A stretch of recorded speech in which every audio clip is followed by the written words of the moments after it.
Testing structures, champion challenge. This is what's working for us in most cases. And this is a testing process where all of the testing ads go into a single ad set, and we eliminate any ads that are high CAC or don't have much spend behind them after a few days.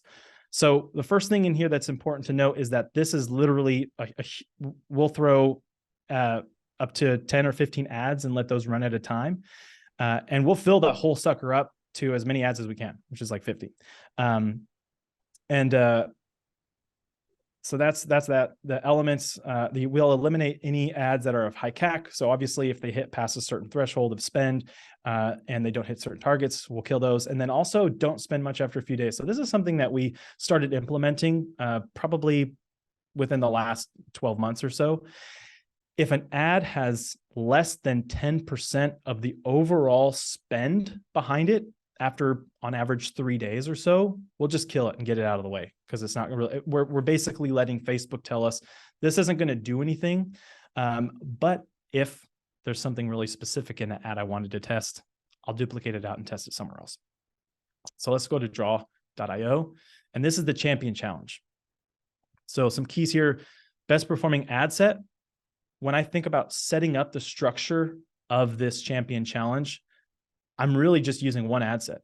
And this is usually a broad ad set, or at least it's a broad interest, maybe a broad lookalike, 10% of view to whatever.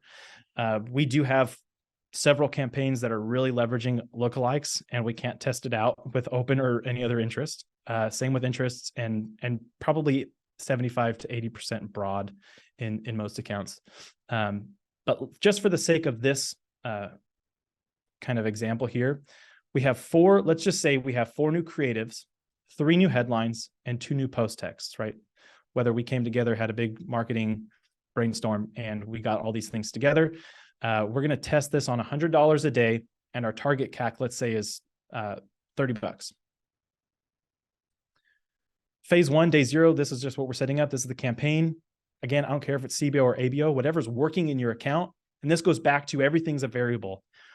The way that we name at the campaign level and the ad set level, we can filter by ABO or CBO, look at the aggregated data, because again, this is aggregated variable data, and determine whether ABO overall an account over a given time period, maybe it's 3 months, maybe it's 6 months, whether ABO or CBO has enough volume to be significant and the lowest cost.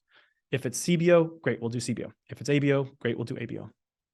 We'll also typically look at how many ad sets run in what looks like the best version of the ad account. Maybe it's 2 ad sets, and these 2 ad sets are just really neck and neck. In this one small scenario, we'll do this in 2 ad sets. We'll look at the ad set level first and then choose the ad set. But we're not going to talk about that right now. We're just going to talk about how we look at these variables on the ad level. We have our best performing ad set, our best performing budget optimization. And now we're going to fill this up with our control variable and our new variables. So the control variable is something we'd also determine by filtering out every single variable we can look at in terms of text, headline, copy, description, URL. Also, we could pull a pivot table for that and determine what these things are. So we can get the lowest cost variables into one super ad. And that's going to be our control ad. This is the best version of itself for this product or offer in this one particular area. Right. So now we have one new creative. So C for creative, H for headline, T for body text. And now we're going to just swap out that one variable against the control. So we have the control. Now we have our new creative number 1, creative 2, 3, 4, control. Now it's back to the original creative. That is our control variable with proven data behind it. We have headline 1, 2, 3, and text 1 to 2. And like I said before, we'll fill this up with 10 to 15 ads and let them run at a given time.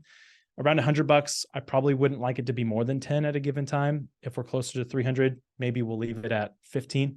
But I can fill this up to the max and turn just any random number of ads off until we have 10 to 15 ads and let Facebook do its thing. So we're going to let this sit for at least a day and a half. I'm going to set this up. I'm going to launch it for tomorrow morning. I'm going to give it that whole day.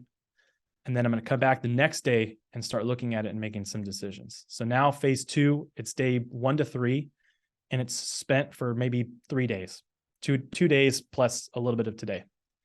And we can see here that the control ad is spending $70 and it's gotten 2 conversions, $35 CAC. So we're $5 over target. This one's spent $70 at a $70 CAC. We're going to kill that one. $50 at 2 conversions. Now we're at a $25 CAC. This looks pretty good. I'm going to let that run. This one has not enough significant spend behind it. This one has $48. The way that I kill, if it's in this environment, that's a controlled champion challenge, what we call, I'm going to give it maybe my target CAC spend or maybe 1.5. So if target's 30, I'll let it spend another $15 past that. So around $48, I would kill it if it doesn't have a conversion. $36 and 2 conversions, $18 CAC. Holy smokes, that's really good, really good. This one's pretty low. It's pretty almost under our 10% mark. This one's $23. Again, not significant enough. And then $1, well under 10% spend overall account. I'm just not going to give this any attention. This one, $48, no purchase. This one, $70, 1 purchase, it's gone. So now I have 2 variables after almost 3 days that look pretty strong with the most significance. It's still a little early, but I'm not going to make any other significant changes other than in phase 3 now, what I'm going to launch for the next day is the control ad with the new winning creative and the new winning headline. So even just in this one environment, if we pulled all the individual variable costs, it looks like creative number 2 has the lowest CAC overall, and headline number 2 has the lowest CAC overall. So now this is going to be a new ad that we're going to compound our learnings on. So in that scenario, the ad set was at $337 spend, $48 CAC with 7 purchases. And now we're going into phase 3. So we let that run for another day or so. So now we're about 3 to 5 days in on the testing.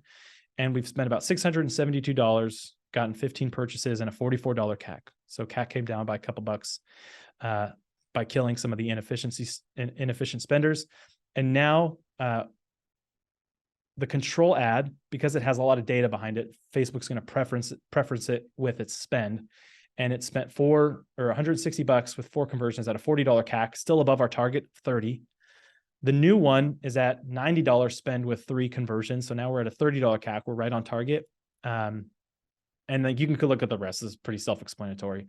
Just to move things along here, going into phase 4, I'm probably now in this champion challenge environment going to use this as my new control, because what I'm trying to do is dethrone this one here and find more efficiency by compounding on the new hypotheses, new iterations, or whatever that we're testing in the ad set. This is just the how, obviously not like what we're testing, but this is going to become the new control ad, and we'll continue to iterate through here until we have probably 2 or 3 that are performing really well together, and scale where it lies. Like that's kind of how I roll. If I do have like Advantage Plus, maybe I'll move out into scaling. But again, this is just testing structures. So that's it. So one thing to look out for back here at the slides, Facebook spend preference and budget allocation. This is important because 2 things. One, often when you have several ads in the same ad set and one has a lot more purchases, let's say it's around 100 or so, but there are some with slightly lower CAC. If you kill off the higher volume, but slightly higher CAC, so that the other lower CAC ones that are getting a lot less spend can get more spend, sometimes that'll throw off the overall sales volume and maybe wash out the new ads that are starting to show promise, and overall CAC will come up. So this is something we see often. So you have to be really careful when you look at that control and you identify your new control, whether or not you're going to kill that control ad. So if I go back to draw. So now we have these 2. This is the new control and this is the old control. We have to be careful if this one's getting us the volume, but the overall CAC, as we start to iterate through these, starts to come down. If we kill this one, we could potentially be shooting ourselves in the foot by washing out our new controlled variables and iteration tests and see CAC overall come up. So that's just one caveat to look out for. Another thing to look out for is if Facebook is only allocating budget to one ad, So you might get pigeonholed into this, like testing one ad at a time. And the one thing we don't want to do is spend our target spend before hitting our KPI on every ad, because that's just inefficient, right? The whole point of this is for efficiency and identifying losers early on and cutting underspenders.